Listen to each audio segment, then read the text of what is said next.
हिंदू पंचांग के अनुसार वैशाख महीने के शुक्ल पक्ष की एकादशी को मोहिनी एकादशी कहते हैं। मोहिनी एकादशी के दिन व्रत रखने और विधि विधान से जगत के पालनहार श्री हरि विष्णु की पूजा करने से कष्टों से मुक्ति प्राप्त होती है। मोहिनी एकादशी व्रत की कथा समुद्र मंथन से जुड़ी हुई है। ऐसे में चलिए आज जानते हैं कि इस एकादशी का नाम मोहिनी एकादशी क्यों पड़ा और क्या है इसकी पौराणिक कथा। पौराणिक मान्यता के अनुसार जब देवताओं और असुरों के बीच समुद्र मंथन किया गया तो उससे अमृत कलश की प्राप्ति हुई।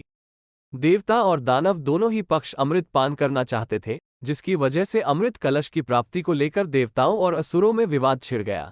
विवाद की स्थिति इतनी बढ़ने लगी कि युद्ध की तरफ अग्रसर होने लगी। ऐसे में इस विवाद को सुलझाने और देवताओं में अमृत वितरित करने के लिए भगवान विष्णु ने एक सुंदर स्त्री का रूप धारण किया। इस सुंदर स्त्री का रूप देखकर असुर मोहित हो उठे।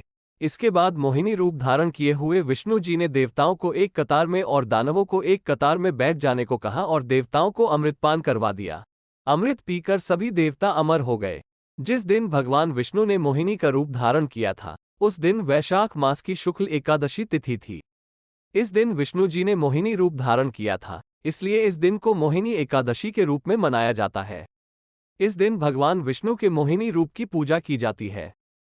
मोहिनी एकादशी को लेकर एक और कथा प्रचलित, तो आइए इस वीडियो में आगे जानते हैं उस कथा के बारे में। पौराणिक कथाओं के अनुसार एक बार की बात है, प्रभु श्री राम जी ने महर्षि वशिष्ठ से कहा, हे गुरुश्रेष्ठ, मैंने जनक नंदिनी सीता जी के वियोग में बहुत कष्ट भोगे हैं, अतः मेरे कष्टों का नाश किस प्रकार होगा? आप मुझे कोई ऐसा व्रत बताने की कृपा करें जिससे मेरे सभी पाप और कष्ट नष्ट हो जाएं। आप मुझे कोई ऐसा व्रत बताएं जिसके प्रभाव से समस्त पापों और दुखों से मुक्ति प्राप्त हो सके। भगवान राम को संबोधित करते हुए वशिष्ठ मुनि ने कहा, हे राम, आपका प्रिय नाम समस्त प्राणियों के दुखों का नाश करता है, लेकिन फिर भी आपने जन कल्याण के लिए ये प्रश्न पूछा है, जो कि प्रशंसनीय है। मैं आपको एक एकादशी व्रत का महात्म्य सुनाता हूँ। वैशाख माह के शुक्ल पक्ष की एकादशी का नाम मोहिनी एकादशी है। इस एकादशी का उपवास करने से मनुष्य के सभी पाप तथा क्लेश नष्ट हो जाते हैं। इस उपवास के प्रभाव से मनुष्य मोह के जाल से मुक्त हो जाता है। अतः हे राम, दुखी मनुष्य को इस एकादशी का उपवास अवश्य ही करना चाहिए। इस व्रत के करने से मनुष्य के सभी पाप नष्ट हो जाते हैं। वशिष्ठ मुनि ने बताया, प्राचीन समय में सरस्वती नदी के किनारे भद्रावती नाम की एक नगरी में द्युतिमान नाम का एक राजा राज्य करता था। उसी नगरी में एक वैश्य रहता था, जो धन धान्य से परिपूर्ण था। उसका नाम था धर्मपाल। वो सदा पुण्य कर्मों में ही लगा रहता था। दूसरों के लिए कुआं, मठ, बगीचा, पोखर और घर बनवाया करता था। भगवान श्री विष्णु की भक्ति में वो सदा लीन रहता था। उस वैश्य के 5 पुत्र थे, जिनमें सबसे बड़ा पुत्र अत्यंत पापी व दुष्ट था। वो वेश्याओं और दुष्टों की संगति करता था। इससे जो समय बचता था, उसे वो जुआ खेलने में व्यतीत करता था। वो बड़ा ही अधम था और देवता, पितृ आदि किसी को भी नहीं मानता था। अपने पिता का अधिकांश धन वो बुरे व्यसनों में ही उड़ाया करता था। मद्यपान तथा मांस का भक्षण करना उसका नित्य कर्म था। जब काफी समझाने बुझाने पर भी वो सीधे रास्ते पर नहीं आया तो दुखी होकर उसके पिता, भाइयों तथा कुटुंबियों ने उसे घर से निकाल दिया और उसकी निंदा करने लगे। घर से निकलने के बाद वो अपने आभूषणों तथा वस्त्रों को बेच बेचकर अपना गुजारा करने लगा। फिर वो चोरी करने लगा। एक बार चोरी करते समय सिपाहियों ने उसे पकड़ लिया और कारागार में डाल दिया। कुछ समय बाद उसे नगर छोड़ने पर विवश होना पड़ा और वो जंगल में पशु पक्षियों को मारकर पेट भरने लगा। उसी समय वो कौटिन्य मुनि के आश्रम में जा पहुंचा। इन दिनों वैशाख का महीना था।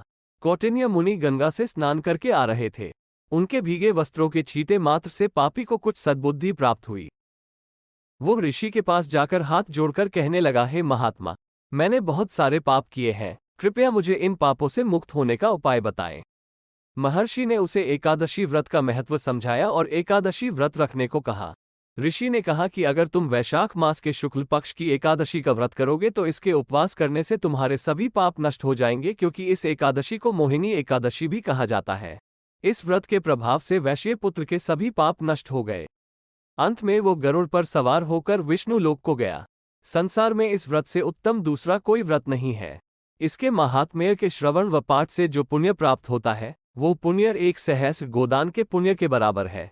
कहते हैं भगवान राम और राजा युधिष्ठिर भी इस व्रत पालन किया करते थे। उम्मीद है इस वीडियो में श्री हरि विष्णु के मोहिनी रूप की कहानी और व्रत कथा आपको पसंद आई होगी।